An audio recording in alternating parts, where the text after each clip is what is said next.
Hello नमस्कार सुप्रभात दोस्तों, मैं सतीश पाल अपने परिवार सिलेक्शन गुरुजी यूट्यूब चैनल पर आपका हार्दिक स्वागत अभिनंदन करते हैं। तो चलिए हम रोज़ की तरह आज भी जीएस के 20 क्वेश्चन का आपको सामने लेकर आए हुए हैं, जो कि हमारे सीआरपीएफ ट्रेडमैन और यूपीपी कांस्टेबल के जो पेपर होने वाले हैं उन्हीं के बेसिस पर हैं।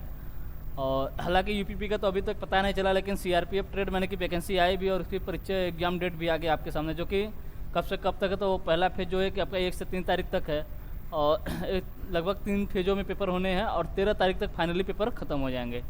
सीआरपीएफ ट्रेडमैन का जो है एग्जाम डेट आपके सामने आ चुका है। और हालांकि आज ही वो आज ही का कल से ही लमसम मतलब उसका जो टाइम टेबल है यानी एडमिट कार्ड है जो वो आपके सामने वो एडमिट कार्ड आपके सरकारी रिजल्ट पे उसका नोटिफिकेशन डाल दिया गया है और एडमिट कार्ड आपका कल से ही शो कर रहा है। तो चलिए हम रोज़ की तरह एक अच्छे क्वेश्चन के साथ आए हैं, जो कि सीआरपीएफ जो कि ट्रेडमैन का पेपर होने वाला है उसी के प्रीवियस ईयर के क्वेश्चन लेकर आपके सामने आए हुए हैं। तो चलिए हम अपने पहले क्वेश्चन की तरफ बढ़ते हैं और अपना पहला क्वेश्चन देखते हैं। हमारा पहला क्वेश्चन दिया है कि बक्सर के युद्ध में अंग्रेजी सेना का नेतृत्व किसने किया था। बक्सर के युद्ध में अंग्रेजी सेना का नेतृत्व किसने किया था। ऑप्शन एक दिया आपका क्लाइव, ऑप्शन बी दिया आपका हेक्टर मुनरो, ऑप्शन सी दिया आपका हेस्टिंग और ऑप्शन डी किया दिया है जॉर्ज विटमेट ऑल। तो किसकी बात कर रहा है आपके बक्सर के युद्ध की। अगर मुझे बक्सर का युद्ध हुआ कब था, किसकी बात कर रहा है बक्सर के युद्ध की। बक्सर का युद्ध पूछे बक्सर का युद्ध हुआ कब था, तो हुआ था आपके 1764 में। 1764 में बक्सर का युद्ध हुआ था। अब पूछे किसके किसके बीच हुआ था, तो हुआ था आपका अंग्रेज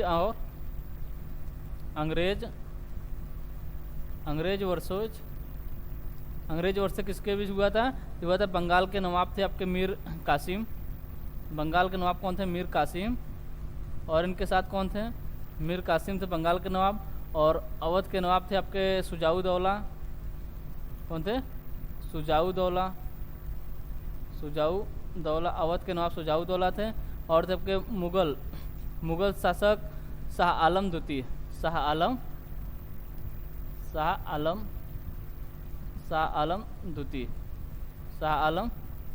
इन तीनों की संयुक्त सेना और अंग्रेजों के बीच हुआ था।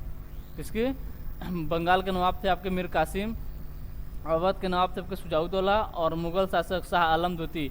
इन दोनों की संयुक्त सेना और अंग्रेजों के बीच आपके बक्सर का युद्ध हुआ था। कब हुआ था, 1764 में। इसमें अगर पूछे फाइनली किसकी विजय हुई, तो थी आपकी अंग्रेजों की विजय हुई थी। अगर पूछे अंग्रेजों की तरफ से इस युद्ध का नेतृत्व कौन कर रहा था, तो थे आपके हेक्टर मुनरो। यानी ऑप्शन बी हमारा जो है ये सही आंसर होता है। अगर पूछे बक्सर कहाँ है, तो बक्सर आपके बिहार में। कहाँ पर है, बिहार में। बक्सर बिहार में। ठीक, चलिए अगला क्वेश्चन देखते हैं। अगला क्वेश्चन दिया, संसदीय चुनाव में मत देने का अधिकार किस प्रकार का अधिकार है। संसदीय चुनाव में मत देने का अधिकार किस प्रकार का अधिकार है। ऑप्शन ने दिया आपका मौलिक अधिकार, ऑप्शन बी दिया संवैधानिक अधिकार, ऑप्शन सी दिया आपका कानूनी अधिकार और ऑप्शन डी किया दिया है नैसर्गिक अधिकार। ऑप्शन डी दिया आपका नैसर्गिक अधिकार। किसकी बात करें, संसदीय चुनाव में मत देने का अधिकार। मत देने का अधिकार किस प्रकार का अधिकार है, तो मत देने का अधिकार क्या है, किस प्रकार का अधिकार है। तो किस प्रकार का अधिकार है, एक कानूनी अधिकार। यानी ऑप्शन सी हमारा जो है ये सही आंसर होता है। ऑप्शन सी हमारा जो है ये सही आंसर होता है। अगर पूछे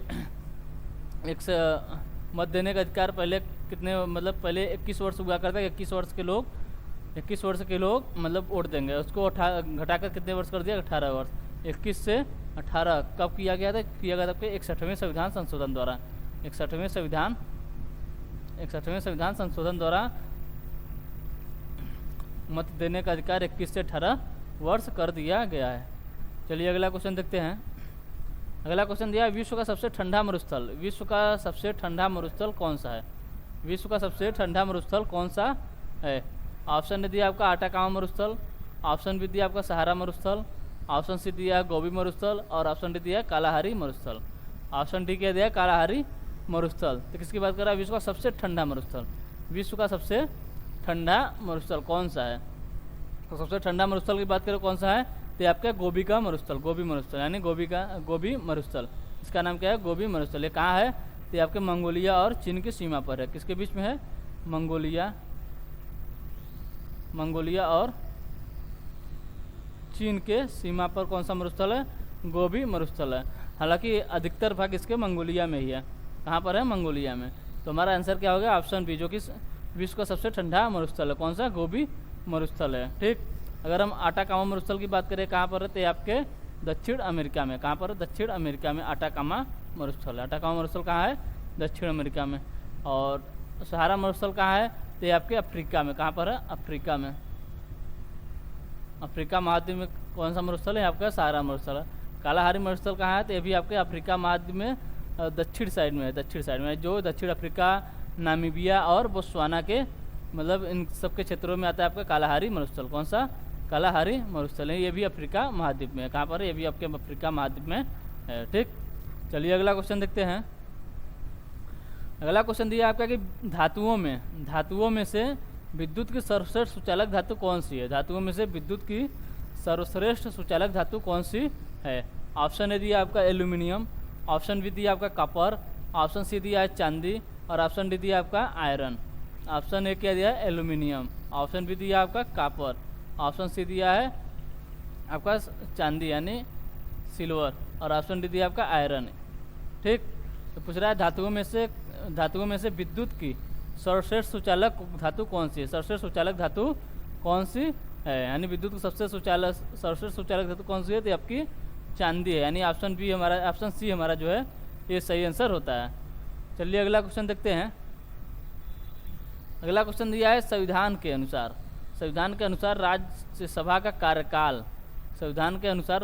कार्यकाल आगे देखिए। ऑप्शन ए दिया आपका 2 वर्ष में एक बार समाप्त हो जाता है, ऑप्शन बी दिया आपका प्रत्येक 5 वर्ष में समाप्त हो जाता है, ऑप्शन सी दिया प्रत्येक 6 वर्ष में समाप्त हो जाता है और ऑप्शन डी दिया आपका समाप्त होने का विषय नहीं है। किसकी बात कर रहा है? राज्यसभा का कार्यकाल। अगर से राज्यसभा के सदस्यों का कार्यकाल पूछता तो हमारा आंसर सी सही होता, क्योंकि राज्यसभा के सदस्यों का कार्यकाल प्रत्येक 6 वर्ष में समाप्त हो जाता है। ठीक। लेकिन पूछा राज्यसभा का कार्यकाल, तो राज्यसभा का कार्यकाल जो है समाप्त होने का विषय नहीं है। यानी ऑप्शन डी हमारा जो है ये सही आंसर होता है। ऑप्शन डी हमारा सही आंसर होता है, क्योंकि राज्यसभा जो है आपकी निरंतर चलती रहती है। राज्यसभा आपकी निरंतर चलती रहती है। अगर से राज्यसभा के गठन के बारे में किस अनुच्छेद में बताया गया है, तो बताया गया आपका अनुच्छेद 80 में। अनुच्छेद 80 जो है आपका बताता है राज्यसभा का गठन के बारे में। अगर पूछे राज्यसभा में अधिकतम कितने सदस्य हो सकते हैं, तो राज्यसभा में अधिकतम 250 सदस्य होते हैं। अधिकतम कितने सदस्य होते हैं? तो 250 सदस्य राज्यसभा में होते हैं। ठीक। और अगर से राज्यसभा क्या है? राज्यसभा एक स्थायी सदन है। क्या है? स्थायी सदन। और अस्थायी सदन कौन सा है? तो आपका लोकसभा है, जो कि 5 वर्ष तक उसका समय है, मतलब 5 वर्ष के बाद वो विघटित हो जाता है। और जो राज्यसभा आपका ये आपका स्थायी सदन है। क्या है? स्थायी सदन है। स्थायी सदन है। ये किसमें बताया गया? अनुच्छेद 83 में बताया गया। अनुच्छेद 83 कहता है कि राज्यसभा एक स्थायी सदन है। राज्यसभा एक स्थायी सदन है। कौन कहता है? अनुच्छेद 83 कहता है। ठीक। यह कभी भंग नहीं होता, है, बल्कि इसके 1/3 सदस्य जो हैं वो प्रत्येक 2 वर्ष पे समाप्ति होती है। मतलब इनके जो है सीमा जो है समाप्त हो जाती है। प्रत्येक 1/3 सदस्यों का हर 2 साल पे मतलब उनका परिवर्तन होता रहता है। ठीक। तो हमारा क्वेश्चन था कि संविधान के अनुसार राज्यसभा का कार्यकाल समाप्त होने का विषय नहीं, यानी ऑप्शन डी हमारा जो है ये सही आंसर होता है। चलिए अगला क्वेश्चन देखते हैं। अगला क्वेश्चन दिया आपका एक उच्च न्यायालय का न्यायाधीश अपना त्यागपत्र संबोधित करता है। एक उच्च न्यायालय यानी हाई कोर्ट की बात कर रहा है। किसकी बात कर रहा है? हाई कोर्ट की, उच्च न्यायालय की बात कर रहा है। तो एक उच्च न्यायालय का न्यायाधीश अपना त्यागपत्र संबोधित करता है। ऑप्शन दिया आपका राष्ट्रपति को, ऑप्शन भी दिया आपका भारत के मुख्य न्यायाधीश को, ऑप्शन सी दिया आपका उस राज्य के उच्च न्यायालय के मुख्य न्यायाधीश को और ऑप्शन डी दिया आपका राज्य के राज्यपाल को। तो उच्च न्यायालय यानी हाई कोर्ट का न्यायाधीश अपना त्यागपत्र किसे देता है? तो देता है आपको किसको देता है? राष्ट्रपति को। कितने वर्षों तक इसका कार्यकाल होता है? तो उसके 62 वर्ष, मतलब 62 वर्ष बाद ये रिटायर हो जाते हैं, 62 वर्ष बाद। और पूछे उच्चतम न्यायालय के, तो वहाँ पर होता है आपका 65 वर्ष। कार्यकाल कितना वर्ष होता है? 65 वर्ष का कार्यकाल होता है। चलिए अगला क्वेश्चन देखते हैं। अगला क्वेश्चन दिया आपका, कोलार खदानें किस राज्य में स्थित हैं? कोलार खदानें किस राज्य में स्थित हैं? ऑप्शन ए दिया आपका महाराष्ट्र, ऑप्शन बी दिया आपका कर्नाटक, ऑप्शन बी दिया आपका बिहार, ऑप्शन सी दिया है मध्य प्रदेश और ऑप्शन डी दिया है कर्नाटक। किसकी बात कर रहा है? कोलार खदानें किस राज्य में स्थित हैं?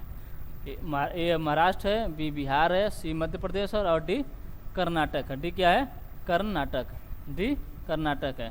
तो कोलार के खाने किस राज्य में स्थित हैं? तो आपके कर्नाटक में स्थित। कहाँ पर? कर्नाटक में। यानी ऑप्शन डी हमारा जो है ये सही आंसर होता है। ऑप्शन डी हमारा जो है ये सही आंसर होता है। चलिए अगला क्वेश्चन देखते हैं। अगला क्वेश्चन दिया आपका, निम्नलिखित में से किस शहर को इलेक्ट्रॉनिक सिटी के रूप में जाना जाता है? निम्नलिखित में से किस शहर को इलेक्ट्रॉनिक सिटी के रूप में जाना जाता है? ऑप्शन ए दिया आपका गुड़गांव, ऑप्शन बी दिया आपका बेंगलुरु, ऑप्शन सी दिया है जयपुर और ऑप्शन डी क्या दिया है? कोलकाता। ऑप्शन डी क्या दिया है? कोलकाता। तो किसकी बात करें? इलेक्ट्रॉनिक सिटी के। इलेक्ट्रॉनिक सिटी के रूप में किसे जाना जाता है? तो जाना जाता है आपके बेंगलुरु को। किसको? बेंगलुरु। यानी ऑप्शन बी हमारा जो है ये सही आंसर होता है। ऑप्शन बी हमारा जो है ये सही आंसर होता है। चलिए अगला क्वेश्चन देखते हैं।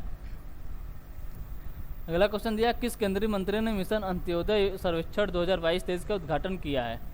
किस केंद्रीय मंत्री ने मिशन अंत्योदय सर्वेक्षण 2022-23 का उद्घाटन किया है? ऑप्शन ए दिया आपका गिरिराज सिंह, ऑप्शन बी दिया आपका doctor Virendra Kumar, option C दिया स्मृति ईरानी और ऑप्शन डी क्या दिया है? आपका प्रहलाद जोशी। ऑप्शन डी क्या दिया है? प्रहलाद जोशी। तो किस केंद्रीय मंत्री? मिशन अंत्योदय। कौन सा? मिशन अंत्योदय। इसका सर्वेक्षण किसने किया? तो किया आपके गिरिराज सिंह। यानी ऑप्शन ए हमारा जो है ये सही आंसर होता है। ये कौन है? तो यहाँ आपके ग्रामीण विकास एवं पंचायत राज्य मंत्री हैं, पंचायती राज मंत्री हैं। कौन है? ग्रामीण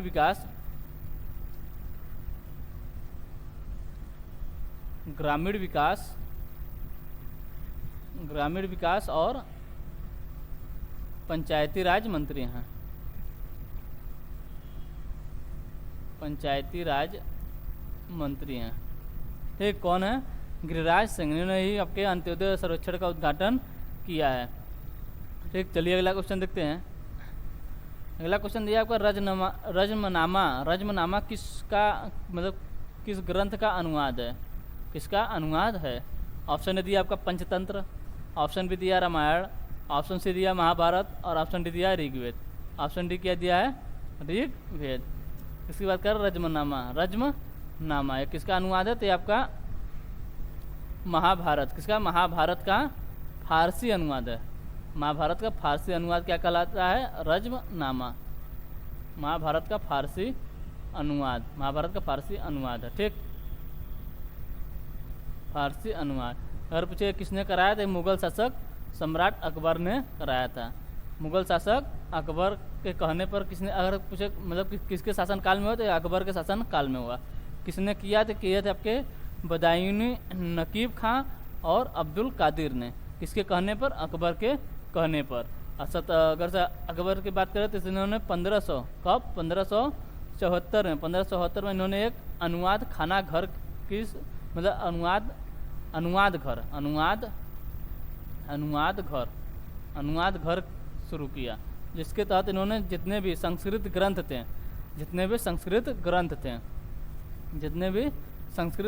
थे उनको फारसी में उनका अनुवाद फारसी में करवाना शुरू किया था। किसके तहत? जो इन्होंने 1574 में अनुवाद घर शुरू किया था। ठीक, किसने शुरू किया था? किए थे आपके मुगल शासक अकबर ने। किसने? अकबर ने शुरू किए थे। कौन सा? अनुवाद घर। इसी के तहत तभी से इन्होंने जितने भी फारसी ग्रंथ थे उनका जितने भी संस्कृत ग्रंथ थे उनका फारसी में अनुवाद कराना शुरू किया था। कि जैसे में इन्होंने रामायण का भी फारसी अनुवाद कराया, महाभारत का कराया और राजतरंगिणी का भी कराया।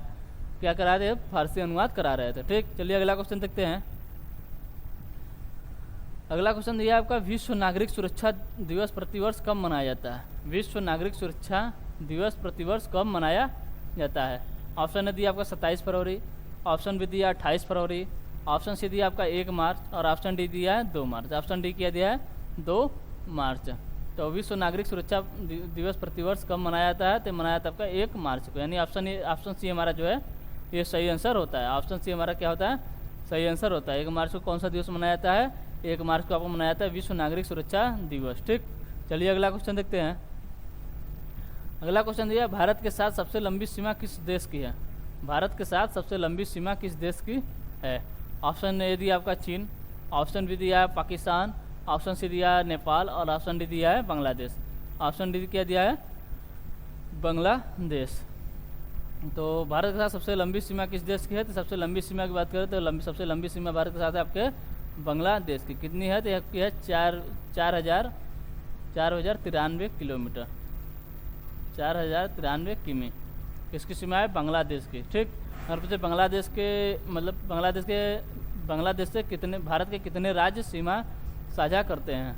बांग्लादेश के साथ भारत के कितने राज्य सीमा साझा करते हैं? तो कितने राज्य सीमा साझा करते हैं? आपके टोटल 5 राज्य हैं जो कि बांग्लादेश के साथ सीमा साझा करते हैं। कौन कौन से राज्य हैं? तो एक है आपका वेस्ट बंगाल यानी पश्चिम बंगाल, फिर कौन सा है? एक है आपका असम है, मेघालय है, फिर है आपका मेघालय हो गया, फिर हो गया आपका त्रिपुरा, कौन सा? त्रिपुरा है, एक है आपका मिजोरम। ये आपके 5 राज्य हैं जो कि बांग्लादेश के साथ अपने सीमा साझा करते हैं। ठीक, हमारा क्वेश्चन था भारत के साथ सबसे लंबी सीमा किस देश की है? ये आपके बांग्लादेश के साथ। अगर पूछे अगर पूछे सबसे कम सीमा किसके साथ है? तो ये आपके अफगानिस्तान के साथ। सबसे कम सीमा अफगानिस्तान के साथ भारत की सबसे कम सीमा। अगर पूछे कितनी है? तो ये आपके 106 किलोमीटर, 106 किलोमीटर भारत के अफगानिस्तान के साथ सीमा है। ठीक, चलिए अगला क्वेश्चन देखते हैं। अगला क्वेश्चन दिया आपका निम्न में से कौन सा संयुक्त राष्ट्र सुरक्षा परिषद का स्थायी सदस्य नहीं है? निम्न में से कौन सा संयुक्त राष्ट्र परिषद का स्थायी सदस्य नहीं है? ऑप्शन ए दिया आपका जर्मनी, ऑप्शन बी दिया आपका फ्रांस, ऑप्शन सी दिया ग्रेट ब्रिटेन और ऑप्शन डी क्या दिया है? ऑप्शन डी दिया आपका चीन। तो किसकी बात कर रहा? संयुक्त राष्ट्र सुरक्षा परिषद, दुनिया का पुलिसमैन भी इसे ही कहा जाता है। किसे? UNSC यानी संयुक्त राष्ट्र सुरक्षा परिषद का स्थायी सदस्य नहीं है। तो कौन कौन से स्थायी सदस्य हैं? तो पहले इसके कितने स्थायी सदस्य हैं? तो इसके टोटल 5 जो है आपके स्थायी सदस्य हैं। कौन कौन से हैं? तो यह आपका चीन है, ब्रिटेन है, फ्रांस है, एक है आपका USA और रूस है। ये आपके टोटल 5 जो है इसके स्थायी सदस्य हैं। पूछा इसमें से स्थायी सदस्य कौन सा नहीं है? तो ये जो है आपका जर्मनी, यानी ऑप्शन ए हमारा जो है ये हमारा सही आंसर। जर्मनी जो है आपका UNSC का स्थायी सदस्य नहीं है, UNSC का स्थायी सदस्य नहीं है। अगर पूछे 5 तो हो गए इसके स्थायी सदस्य और 10 इसमें होते हैं अस्थायी सदस्य। 5 स्थायी सदस्य और 10 अस्थायी सदस्य होते हैं। और अस्थायी सदस्य का एक मतलब समय सीमा का मतलब निर्धारित है, कितना? 2 वर्ष। इनका मतलब कितने समय तक रहते हैं? तो 2 वर्ष तक मतलब अस्थायी सदस्य रहते हैं। ठीक, चलिए अगला क्वेश्चन देखते हैं।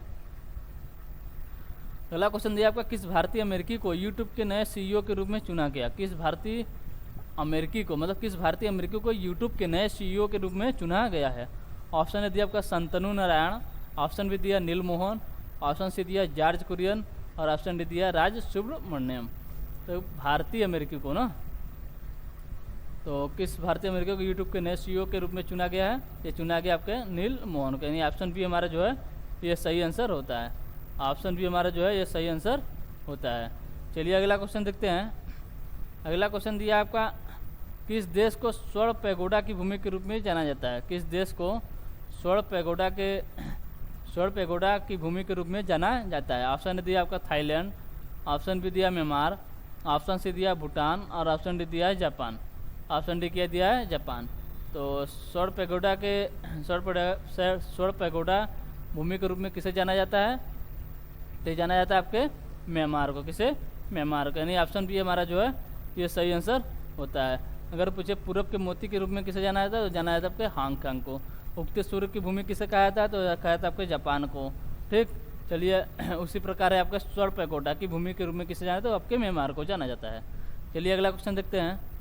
अगला क्वेश्चन दिया है आपका ऑक्जेलिक अम्ल, क्या ऑक्जेलिक अम्ल डैश में पाया जाता है, मतलब ऑक्जेलिक अम्ल किस में पाया जाता है, ऑक्जेलिक अम्ल किस में पाया जाता है। ऑप्शन ए दिया आपका सिरका, ऑप्शन बी दिया आपका संतरा, ऑप्शन सी दिया है पालक, और ऑप्शन डी किया दिया है चींटी के डंक, चींटी के डंक। तो ऑक्जेलिक अम्ल किस में पाया जाता है, तो ऑक्जेलिक अम्ल की बात करते हैं किस में पाया जाता है, ये पाया जाता है आपका पालक में, किस में, पालक में जो है आपका ऑक्जेलिक अम्ल पाया जाता है। ऑप्शन सी हमारा जो है ये सही आंसर होता है। अगर से हम और अम्ल की बात करें, जैसे कुछ लेकर से नींबू में कौन सा अम्ल पाया जाता है, नींबू हो गया या संतरा हो गया, नींबू और संतरा में कौन सा अम्ल पाया जाता है, तो इसमें पाया जाता है आपका साइट्रिक अम्ल। कौन सा, साइट्रिक अम्ल।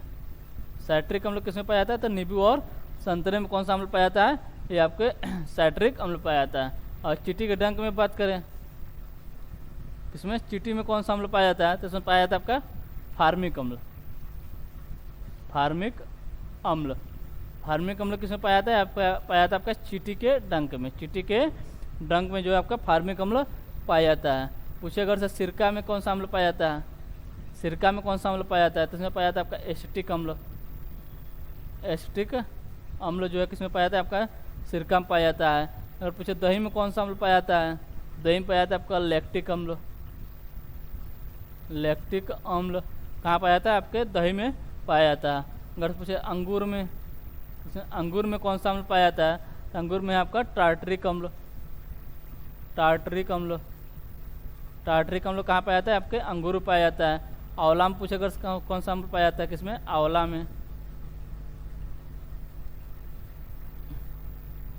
इसकी बात कर रहा है आंवला में, आंवला में कौन सा अम्ल पाया जाता है, तो इसमें पाया जाता है आपका एस्कॉर्बिक अम्ल। एस्कॉर्बिक अम्ल किसमें पाया जाता है, आपके आंवला में पाया जाता है। ऑक्जेलिक अम्ल की बात की जाए तो वो पालक में पाया जाता है। नींबू और संतरा में साइट्रिक अम्ल, चींटी के डंक में फार्मिक अम्ल, सिरका में एस्टिक अम्ल, और दही में लैक्टिक अम्ल, अंगूर में टार्टरिक अम्ल, और आंवला में आपका एस्कॉर्बिक अम्ल पाया जाता है। ठीक, चलिए अगला क्वेश्चन देखते हैं। अगला क्वेश्चन दिया आपका, निम्नलिखित में से कौन सी झील मेघालय में स्थित है, निम्नलिखित में से कौन सी झील मेघालय में स्थित है। ऑप्शन ए दिया आपका संस्थान कुट्टा झील, ऑप्शन बी दिया आपका उमियम झील, ऑप्शन सी दिया आपका भोजताल झील, और ऑप्शन डी दिया तमदिल झील। तमदिल झील, तो किसकी बात कर रहा है, मेघालय में कौन सी झील, कौन सी झील स्थित है, मेघालय में कौन सी झील स्थित है। तो मेघालय में कौन सी झील है, आपकी उमियम झील जो है आपके मेघालय में स्थित। कहाँ पर, मेघालय में, यानी ऑप्शन बी हमारा जो है ये सही आंसर होता है। अगर पूछे संस्थान कुट्टा झील कहाँ स्थित है, तो आपके केरल में है। कहाँ पर, केरल में। केरल में कौन सी झील है, आपको संस्थान कुट्टा। अगर भोजताल की बात करें तो भोजताल है आपका मध्य प्रदेश में। कहाँ पर, मध्य प्रदेश में। अगर पूछे तमदिल झील कहाँ स्थित है, आपके मिजोरम में स्थित है। मिजोरम में तमदिल आपकी झील स्थित है। चलिए अगला क्वेश्चन देखते हैं। अगला क्वेश्चन दिया आपका, प्रधानमंत्री फसल बीमा योजना कब शुरू की गई थी। प्रधानमंत्री फसल बीमा योजना कब शुरू की गई थी। ऑप्शन ए दिया आपका 2012, ऑप्शन बी दिया 2014, और ऑप्शन सी दिया 2016, और ऑप्शन डी दिया 2018। ऑप्शन डी क्या दिया, 2018। तो किसकी बात कर रहा है, प्रधानमंत्री फसल बीमा योजना। प्रधानमंत्री फसल बीमा योजना कब शुरू की गई थी, तो की गई थी आपके 18 फरवरी 2016 को। कब, 18 फरवरी 2016 को। 2016 को कौन सी योजना है, ये आपकी प्रधानमंत्री फसल बीमा योजना, यानी ऑप्शन सी हमारा जो है ये सही आंसर होता है। कब, 18 फरवरी 2016 को प्रधानमंत्री फसल बीमा योजना शुरू की गई थी। ठीक, चलिए अगला क्वेश्चन देखते हैं। अगला क्वेश्चन दिया, ब्रिस्बेन 2032 ओलंपिक की मेजबानी करेगा या किस देश में स्थित है। ब्रिस्बेन 2032 की मेजबानी करेगा, 2032 ओलंपिक की मेजबानी करेगा या किस देश में स्थित है। ऑप्शन ए दिया आपका ऑस्ट्रेलिया, ऑप्शन बी दिया आपका पुर्तगाल, ऑप्शन सी दिया न्यूजीलैंड, और ऑप्शन डी दिया आपका स्वीडन। ऑप्शन डी क्या दिया है, स्वीडन। तो अगर पूछे ब्रिस्बेन ओलंपिक की मेजबानी करेगा, मतलब 2032 का ओलंपिक है ना, तो ये कहाँ पर स्थित है, तो आपके ऑस्ट्रेलिया में है। कहाँ पर, ऑस्ट्रेलिया में। ऑप्शन ए हमारा सही आंसर होता है। अगर पूछे आपका 2020 का ओलंपिक कहाँ हुआ था, 2020 हो गया, और 2024 का पूछे कहाँ होगा, 2024 का कहाँ होगा और 2028 का कहाँ होगा। 2028 का अगर मुझे 2020 का ओलंपिक कहाँ हुआ था, 2020 का ओलंपिक कहाँ पर हुआ था, आपका टोक्यो जापान में। कहाँ पर? टोक्यो जापान में। टोक्यो जापान में 2020 का ओलंपिक हुआ था। और 2024 का ओलंपिक कहाँ पर होगा, जबकि पेरिस में होगा। कहाँ पर? पेरिस में होगा।